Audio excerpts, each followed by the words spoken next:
Hey everyone, welcome to another episode of Adapting With. Today we are talking to Rob Carney from Carney Agency. Rob, introduce yourself. My name is Rob Carney. I'm the CEO of Carney, an digital agency here in Pittsburgh. We've actually been in business since 2001. Originally, I partnered up with Paul Fireman to create Carney Fireman. We split in 2006, 2007, decided to do our own things. And so since 2001, How's leading the agency in this current environment for you? it's been interesting, as I'm sure other agency leaders have been discussing. Um,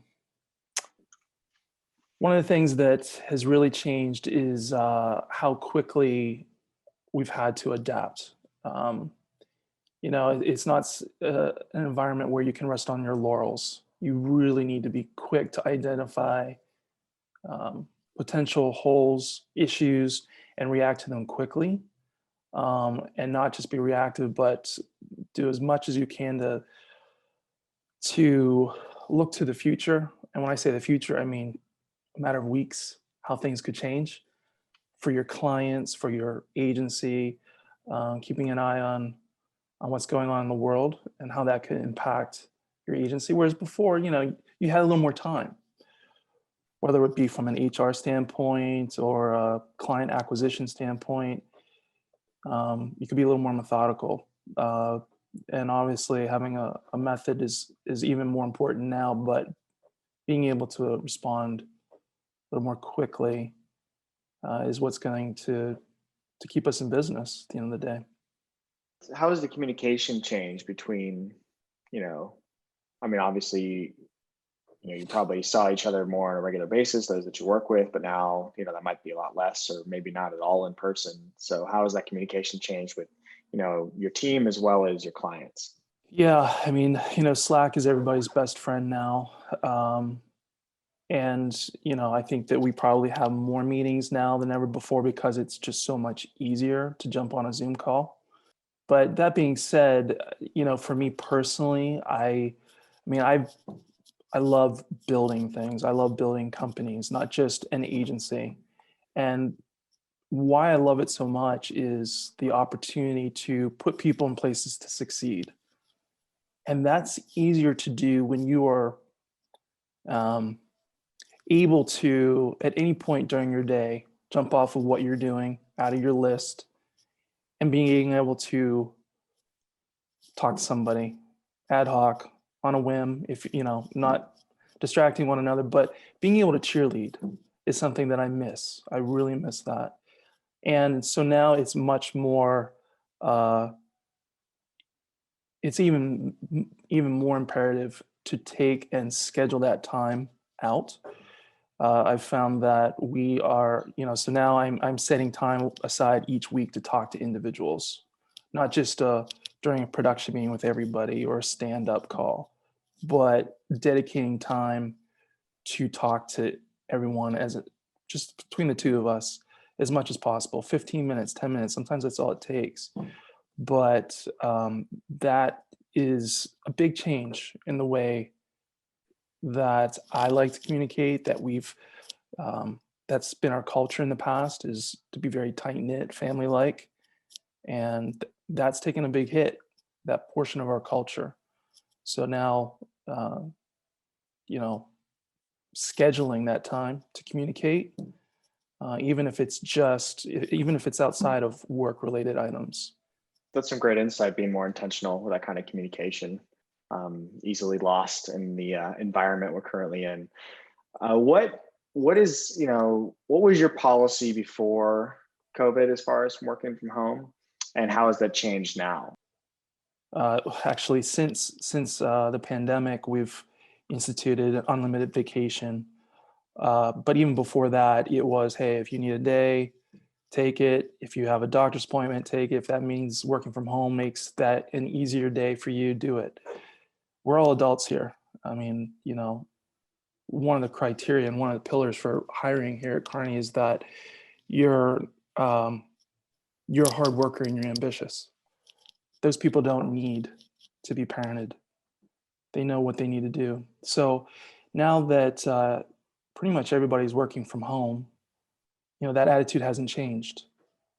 Uh, and moving forward, if we do have the opportunity and it's safe to start working together again, it's going to be left up to each individual to make that decision. It's not going to be all right, as of this date, we will be working in the office once again. I don't see that ever being the case for us. And, other agencies, other organizations much larger than ours have already put that out there.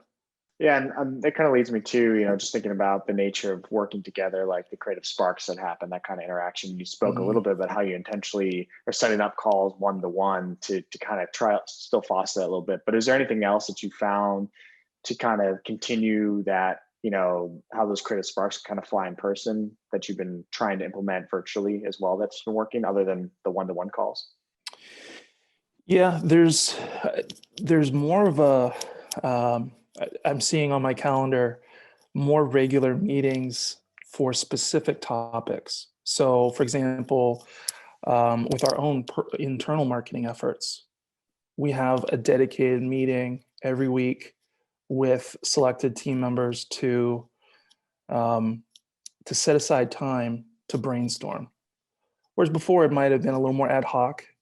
One of our marketing strategists would say, "Hey, what can we do more with our daily newsletter to create more engagement and to help us to understand what our audience wants to hear from us or wants to learn?"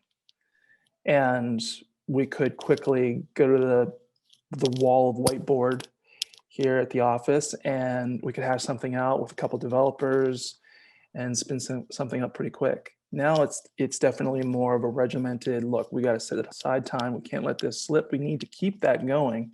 It's just definitely more premeditated. And speaking of, obviously you're making intentional meetings for like marketing, right? And getting some people together so you can talk about that, brainstorm. But like, what have you found? I know sometimes it can be tough to even get the creative juice flowing in a virtual setting because there's so many other distractions on your computer. No one's really, because you're not in person. So what have you found, if there have been any kind of tips or tricks to kind of like get that virtual meeting feel like the real thing when you can write on the right whiteboard, but right now we can't? That's a really good question. It's true. You see people's eyes wandering and my own mind wandering, and Yep. that's just natural. And that's one of the downfalls. But literally standing up, changing your location whenever possible, helps me personally. It really depends on the individual. Some people are super focused. They can focus on one thing at a time. I'm distracted. So for me personally, standing up, moving around, going to a different location. I'm in the office right now. So that helps to be able to, go into an office and close the door and really focus. But yeah, I think that answers your question. It's obviously been a crazy year. So what's been the best thing that's worked for you? It could be personal or from a company perspective to kind of manage the week to week adaptations we have to be making. Just from a personal standpoint, it has created this sense of appreciation. So whether it be from a secular standpoint, and how I view clients, I've always viewed them as friends and as real people and as partners. But it's created a sense of, well, like I said before, empathy for one another, for the most part. And, personally, just appreciating family. I've got 3 sons. Not long after pandemic started and things kind of slowed down for a little bit, not sure what was going to happen. We started a ping pong tournament at home. I bought one of those create a ping pong table with the pull apart ping pong net. And, before long, I'm playing ping pong with my sons and my wife, and we got really good. But yeah, just appreciation for the small things. I think that was a great answer to my question. That actually reminds me of my dad and I used to play ping pong, just with the net stretched across our table. So we didn't even have a regulation ping pong, but we Yep. used to have fun with that. It's a fun time. What's a piece of advice that you would give to other agency leaders? Yeah, adapt. I mean, again, another cliche response, but that's always been the case for, strong leadership. But even more so now, adapting is imperative. Reminded of that book, Who Moved the Cheese? I think it's Spencer Richardson. Anyway, when you've been going to that same spot for your success for so long, and suddenly that's ripped away, are you going to hem and haw about, what was taken away, or are you going to use that as an opportunity to look somewhere else? One of the things interesting about the industry, like get to work for really cool clients like space and stuff that you never imagined. But where do you see the industry going next year and even the next 5 years? I've always been a big fan of what Nathan has done over at Deep Local. And I think that, he's so ahead of his time. Mm-hmm. But I think that's where we're going as, as an advertising agency in this field, is that the standard ad agency, uh, you know, way of working with clients and solving problems is just going to be outdated. And, I don't know that we're going to have mechanical engineers on staff anytime soon, but I could see where, we have somebody that is in AI, uh, you know, data, just data engineers, and being able to prognosticate what is going to work as opposed to A/B testing and reacting. So I think implementing expertise and skill sets that you don't typically or have seen in the ad agency ecosystem is going to be where this goes if we want to stay uh, um, practical for clients. Obviously there's been plenty of negatives. You mentioned some of the positives though, ping pong with your sons and family and stuff. What other positives have you felt stem from, the last year essentially? If I had to be more general, it would be that life is going to go on. It can be, it's easy to get down, overwhelmed, anxious, and but yet life keeps going on. Life is, I mean, your agency is going to change. Your role at the agency is going to change. Maybe you'll be furloughed, laid off. Maybe you'll have to lay somebody off, or maybe you're growing and hiring. It's always changing, but life continues on. And again, just being willing to adapt and accept that this is reality, but that we're not going anywhere. Um, Circumstances are going to change. But if you don't watch the news too much, which I had to stop doing, um, life is going to keep going. It's going to change. And some days are going to feel kind of crappy because it's not the way it was yesterday or last year. But if you can take this time, look for the good things that have come out of it, because I would say that I think anybody would be hard pressed to say that there isn't something good that has changed in their lives.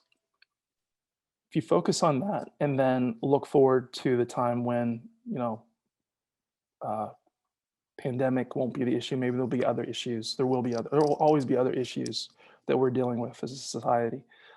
But take some of the good that's come out of this and be prepared to retain that when there's an opportunity to maybe go back to the way things were. I say maybe, or in some relative way. Don't look at it as like, hey, we have to get back to the way it was. But there are some positives, most likely, that have come out of this, something that you've learned about yourself that you can apply as circumstances change yet again. Next year will be very different than this year somehow. Yeah, for real. What's been the best part about working from home? Travel time. Quicker to the ping pong tournament. That one is hard for me. I'm going to sound hypocritical right now because I just talked about, there has to be something good that's come out of this for everybody. But there is not a lot of positive for me personally in working from home. I have a 5-year-old, and he is a robust 5-year-old, and I have a small house, and it is not set up for work from home with a 5-year-old. Yeah.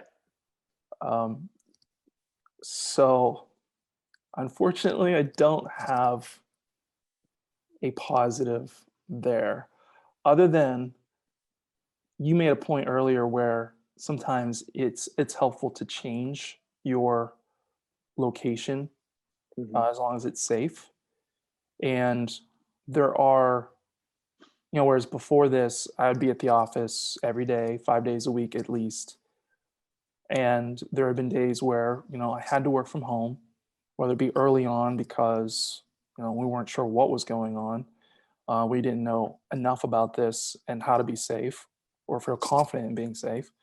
So, but now, there's times, even though the office is empty, other than one other person, changing it up every once in a while is healthy. I think to your point, that is, even though that one day out of the week that I may work from home is probably my least productive, it does kind of reset and kind of charge your batteries a little bit, just because you're just in a different environment. It's a little bit refreshing. Not, driving an hour that day and having more time to go for a walk at 5 o'clock as opposed to getting in your car and driving home.